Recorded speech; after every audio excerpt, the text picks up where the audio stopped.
You know what plantation they've never shown us, Abby? The most prominent ones, the ones that were most profitable, the breeding plantations. Why don't you want to show us those? You know why? Because after the research that I did for this album, you realize that the moment that a girl menstruated, she was put in a stable where a horse would be and forcibly mated, forcibly raped by a male of the slave master's choice.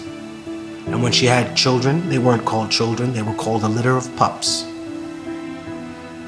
The punishment being or killing a person in medieval Spain is gelding. Gelding is when you take hot pincers and you take a man's balls and dick off root and stem. Killing a person, law of the Bible, right? Medieval Spain, super religious. You killed a man, he should be killed. Why were indigenous and black people categorized as subhuman? So under the law, you would not be punished for the things that you did to us. That's why. You used to be proud, right?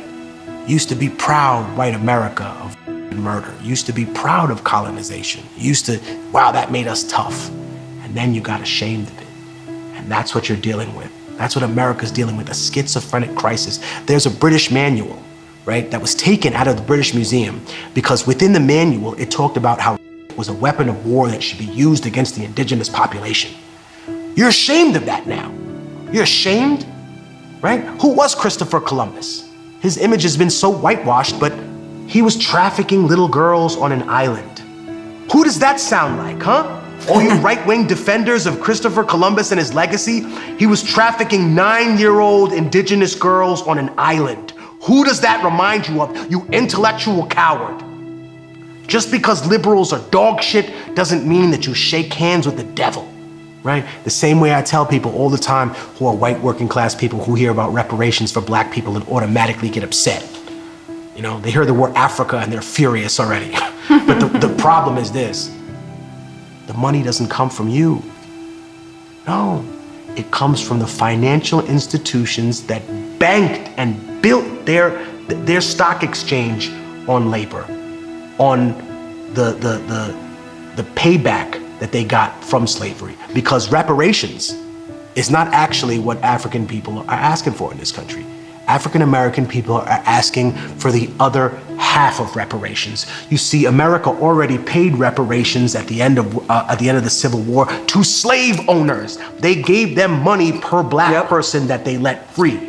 And they refused to honor the people that were actually victimized. So until you do that, you will always be cursed, America. And you can call me a communist, a socialist, but you know what? It doesn't matter what you call me. You know that I'm right? And you know that I stand more for indigenous rights than I do for the European interpretation of a left-wing ideology that doesn't always work in a cookie-cutter scenario when you plug it into Latin America. Because at the end of the day, that was still being pushed by two large governmental entities that wanted to challenge the United States' control of the region.